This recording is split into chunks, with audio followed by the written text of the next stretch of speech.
തൃത്താല ആനക്കരയിൽ കുറുവാ സംഘത്തിൽ ഉൾപ്പെട്ടവരെന്ന് സംശയിക്കുന്ന തമിഴ്നാട്ടുകാരായ 2 മോഷ്ടാക്കൾ പിടിയിൽ.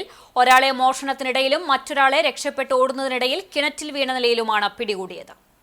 ചൊവ്വാഴ്ച പുലർച്ചെ 1 മണിയോടെയാണ് കുറുവാ സംഘത്തിൽ ഉൾപ്പെട്ടവരെന്ന് കരുതുന്ന 2 മോഷ്ടാക്കൾ തൃത്താല പോലീസിന്റെ പിടിയിലായത്.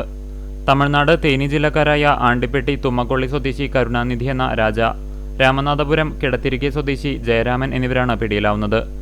ഭീകരമോഷ്ടാക്കളായ കുറുവാ സംഘത്തിൽ ഉൾപ്പെട്ടവരാണ് ഇരുവരുമെന്നാണ് പ്രാഥമിക നിഗമനം. ഇതിൽ കരുണാനിധിയുടെ പേരിൽ മാത്രം 20-ലധികം മോഷണ കേസുകളുണ്ട്.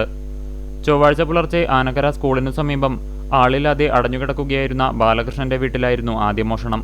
മറ്റു ദിവസങ്ങളാണ് ഇവിടെ ഉണ്ടാവാറുള്ളത്. ഈ വീക്കെൻഡ് ഞാൻ ചൊവ്വാഴ്ച കാലത്താണ് വന്നത്. തിങ്കളാഴ്ച മുടക്കും, പെരുന്നാളിന് മുടക്കാനും ചൊവ്വാഴ്ച കാലത്ത് ഇന്ന് കാലത്താണ് ഇവിടെ എത്തിയത്. ഈ വന്നപ്പോഴാണ് വീടിൻ്റെ പ്രവേശം തുറന്നു കിടക്കുന്നത് കണ്ട് നോക്കിയപ്പോൾ അലമാറകളും എല്ലാം തുറന്നു കിടക്കുന്നുണ്ട്. വസ്ത്രങ്ങളെല്ലാം പുറത്ത് വലിച്ചു വാരിയിട്ടുണ്ട്. ഞാൻ അലമാറയിൽ സൂക്ഷിച്ചിരുന്ന ഒരു 200 രൂപയുടെ കോയിൻ അവിടെ നിന്ന് പോയി കണ്ടു. പിന്നെ കൂടാതെ ചെറിയൊരു നടരാജ് വിഗ്രഹം ഉണ്ടായിരുന്നു, അതും കാണാണ്ടേയിട്ടുണ്ട്. ഇതാണ് നഷ്ടപ്പെട്ടിട്ടുള്ളത്. ഉടനെ തൃത്താല പോലീസ് സ്റ്റേഷനിൽ കംപ്ലയിൻറ്റ് രജിസ്റ്റർ ചെയ്തു.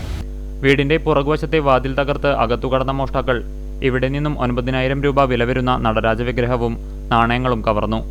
തുടർന്ന് സമീപത്തെ രാമചന്ദ്രന്റെ വീട്ടിലെത്തിയ മോഷ്ടാക്കൾ വീടിന്റെ മുൻവശത്തെ വാതിൽ തകർത്ത് അലമാരയും മറ്റും തകർക്കുന്നതിനിടെ തൃത്താല പോലീസിന്റെ പട്രോളിംഗ് സംഘം ഇവിടെ എത്തുകയായിരുന്നു. മോഷണശ്രമം സംശയം തോന്നിയതിനെ തുടർന്ന് പോലീസ് ഉടൻ തന്നെ നടത്തിയ പരിശോധനയിലാണ് ജയരാമൻ പിടിയിലാവുന്നത്. ഇതിനിടെ പോലീസിനെ കണ്ട് രക്ഷപ്പെട്ടോടുന്നതിനിടെ കരുണാനിധി സമീപത്തെ വടക്കത്തുപടി ഹരിഗോപിയുടെ വീട്ടിലെ കിണറ്റിലേക്ക് വീഴുകയായിരുന്നു.